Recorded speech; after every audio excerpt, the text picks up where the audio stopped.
A moderate magnitude 3.6 earthquake hit 20 kilometers, 12 miles, away from Cusco, Peru, in the early morning of Wednesday, June 4, 2025 at 6:58 a.m. local time, GMT-5. The quake had a very shallow depth of 15 kilometers, 9 miles, and was reported felt by some people near the epicenter. First to report, EMSC after 9 minutes. The earthquake occurred 3 weeks after a magnitude 4.0 earthquake had hit on Tuesday, May 13, 2025, at 2:10 a.m. local time.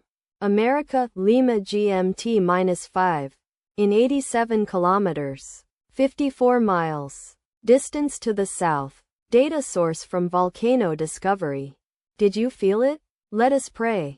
May the earthquake that occurred not affect our brothers and sisters there. May the earthquake not happen again. And may God protect everyone. Amen.